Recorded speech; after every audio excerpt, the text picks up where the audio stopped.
La Voz de la Tanaj presenta en su segunda serie el tema 15 del primero y segundo razonamiento en el Decálogo Divino. Por esto se llama la ley del pecado y de la muerte. Aquí es donde podemos entender mejor las palabras de Pablo que dice: porque la ley obra ira, pero si no hay ley, tampoco hay pecado. Quede bien entendido: si no hay ley, tampoco hay pecado. Es verdad, la ira de la ley pide la muerte del transgresor, porque la ley sostiene que todos los hombres son pecadores. Por esto, no pudo ser abolida esta ley por la muerte de Mashiach. Porque si así fuera, ¿por qué nosotros, amigos oyentes, los pecadores, tenemos que recurrir a Mashiach para que nos salve? Porque ¿de qué nos va a salvar? Si la ira de la ley que nos perseguía por no haber apaciguado cumpliéndola,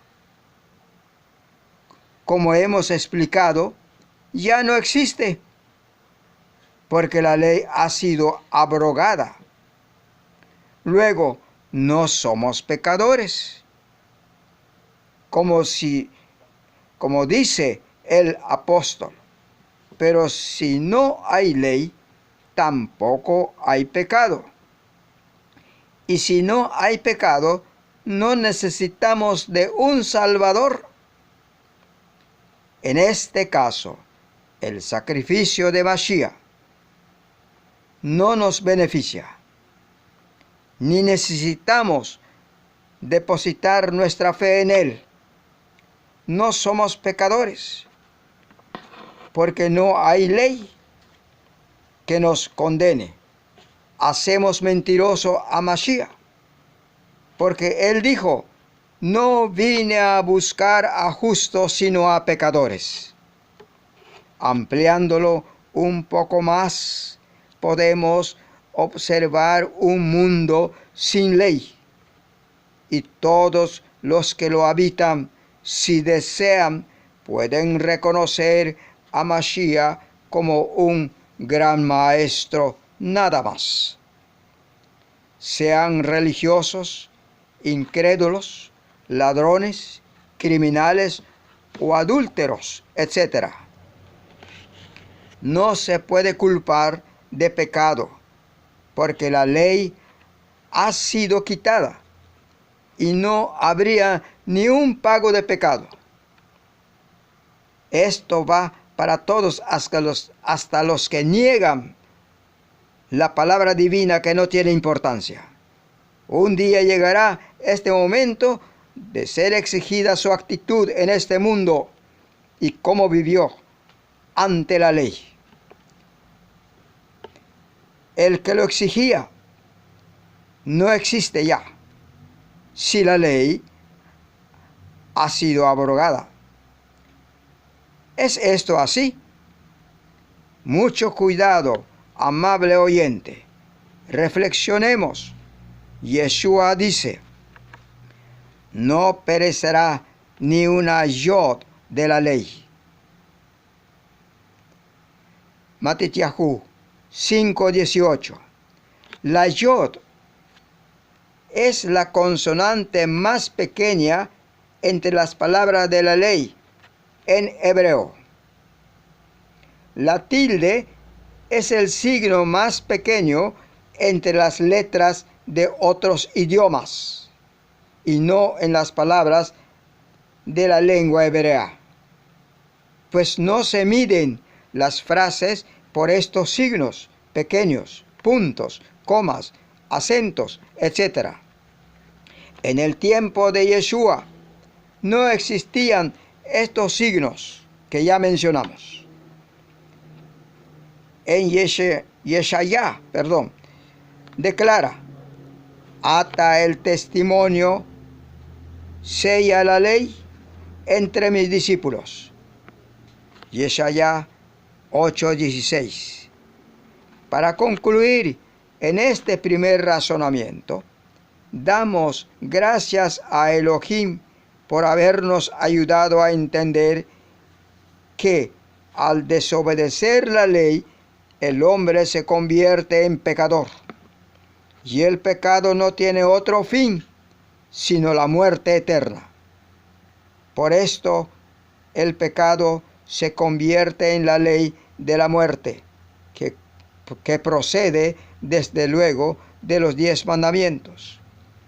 Al ser transgredida, porque en sí misma la ley es de vida, quien la desobedece se convierte para él en la ley de la muerte. Romanos 7, 5 y 8, 2. La ley del espíritu de vida. Segundo razonamiento. Después de considerar la ley del pecado, nuevamente nos detenemos a estudiar la ley del espíritu de vida. Causa alegría a su sola mención. ¿Quién no quiere vivir? Pero ¿cuál es su fuente u origen de la ley de la vida?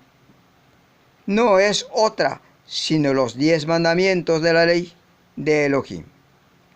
¿Cómo es posible?, preguntarán algunos. Les respondemos: Elohim no creó esta ley para que produzca pecado y destruya la creación, sino que la hizo para vida. El apóstol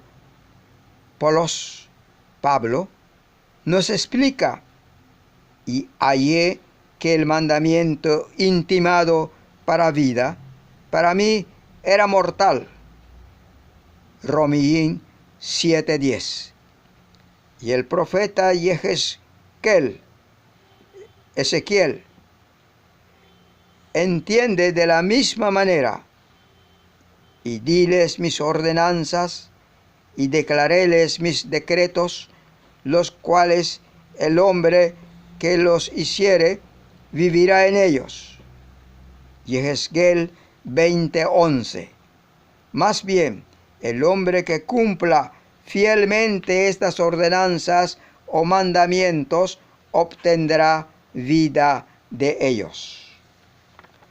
Como no pudo convertirse este mandamiento en la ley del espíritu de vida,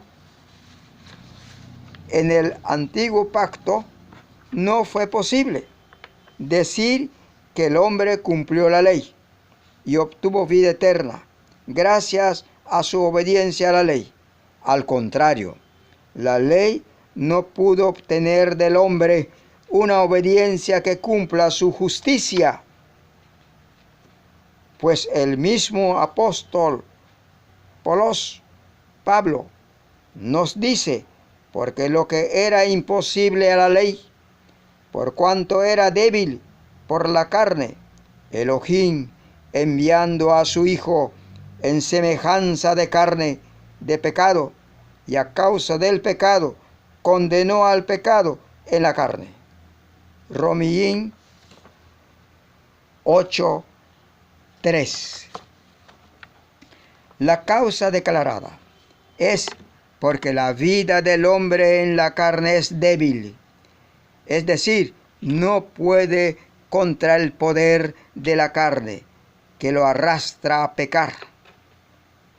El hombre fracasó y Elohim tenía que decidir dejar que el hombre muera en sus pecados eternamente o cumplir la justicia de la ley. Aunque esto estaba considerado por Elohim mismo desde el principio. Pero llegó el momento cuando Elohim envió a su amado Hijo, hecho súbdito a la ley. Gálatas 4:4. Y aquí la grandeza de la vida de Yeshua. Él se sometió humildemente para cumplir la ley con todos sus requisitos establecidos, y por último, el sacrificio. Obedientemente fue a la cruz, como el mundo sabe que nuestro Salvador, Yeshua, fue ejecutado a muerte en una terrible arma que hoy muchos lo adoran. Este es la cruz, arma donde eran colgados los delincuentes para matarlos. Si Yeshua apareciera este momento, ¿a quién adoraría? ¿La cruz o Yeshua? Esté pendiente del siguiente tema 16. Que Yahweh Elohim le bendiga. Amén.